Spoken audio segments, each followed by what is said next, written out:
Okay, we are on the final expansion, and this time we are talking about the Keeper of Keys from Viscounts of the West Kingdom. So, this one isn't a big expansion, but it certainly is clever.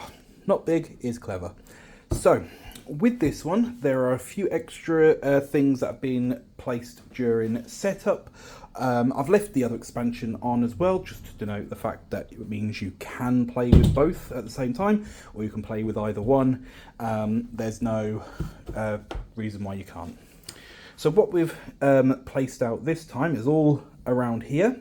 We have got these three cards here, which are known as public buildings.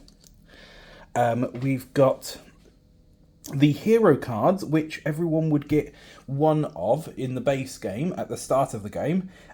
They, with all the new heroes that come from both expansions, are shuffled up and revealed out, because there are now ways to get more hero cards within your deck. And we have these chesty icons tokens here. So we've got a big old pile of them here, and 4 of them get put out, as this is the main aspect, I guess, of this expansion. There are more here, townsfolk cards and manuscripts, which have all been added in as well. So, what has changed in gameplay with this expansion is and I've taken this townsfolk card because it's got the symbols on here to show. It's to do with this symbol here and this symbol here, the padlock, portrait and the padlock. Whenever you see anything to do with a portrait, so with this guy, the keeper, for example, when he drops off the end, you can either do that or you can do that. With this one, with the portrait, that is referring, whenever you see that portrait, it refers to the hero deck. Essentially, for free, you would be able to take one of these heroes and place them in your discard pile to have it ongoing. Sometimes you may see that portrait with the slash through it. It means destroy one of your hero cards, just to keep things a bit fairer. And that's all that is with the heroes. Go nuts, enjoy. With these public buildings, so there's a bit of some steps with these ones.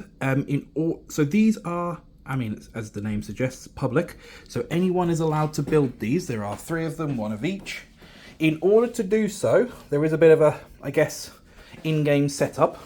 What you need to have done is have one of your buildings already built, your Viscount in the section that it is in.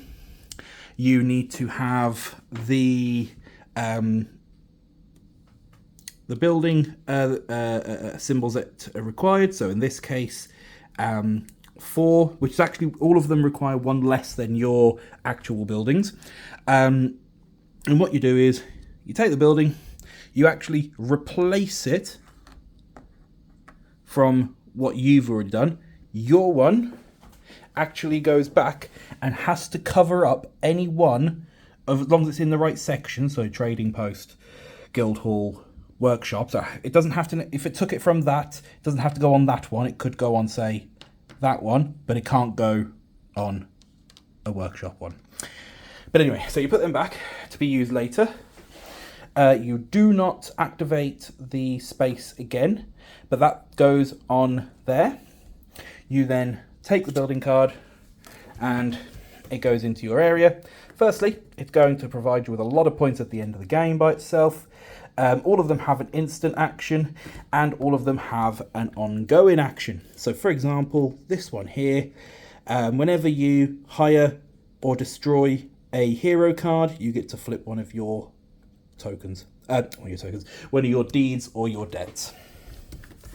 And that's it for the building cards. You know, they've all got their different ones. In fact, as I haven't gone over too many details about what actions physically do and what symbols mean in games, I'll go over these ones.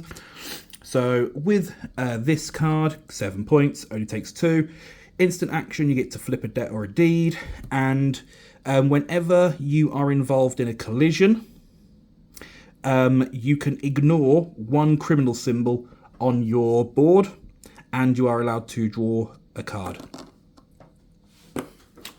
With this guild hall, when you first take it, you instantly get to hire a hero, and the ongoing bonus is you forever have a skull symbol for whenever you need one. So you've constantly got a wild symbol, which is great, but it also means that you consistently have a criminal symbol for whenever you need to measure if you've got one or not.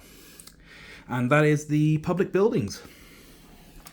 Lastly but not leastly, you've got these chests. Now, like on this card, you see a padlock, and like on this building, you can see one there. Whenever you see that symbol, what you are doing is you are taking one of these four chests. Let's take this one, for example. And you'll see there are some grooves under these player boards. You will slot it in there.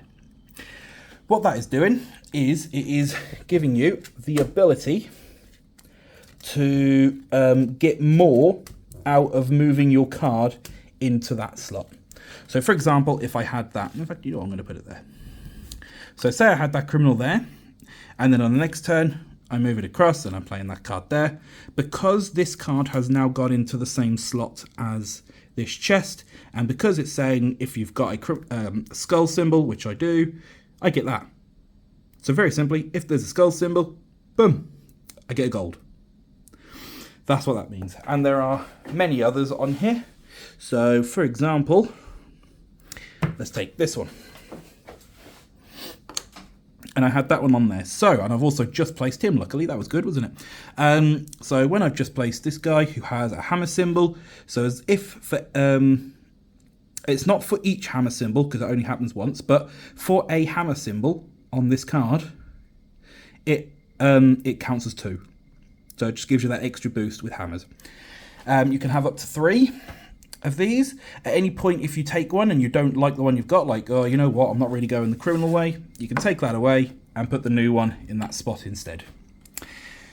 The only difference at the end of the game when it comes to end game scoring with this expansion is the buildings have points at the top, and depending on how many of these chests you have, if you've got 1, 2 or 3, you'll get 2, 5 or 9 points. And that is it for the Keeper of Keys. Ta-da! And that is it for all of the games and all of the expansions for the West Kingdom trilogy. I'm going to do one more small video just to go over the scoring of Tome Saga, because some people might not want to watch this video. Bye. Enjoy.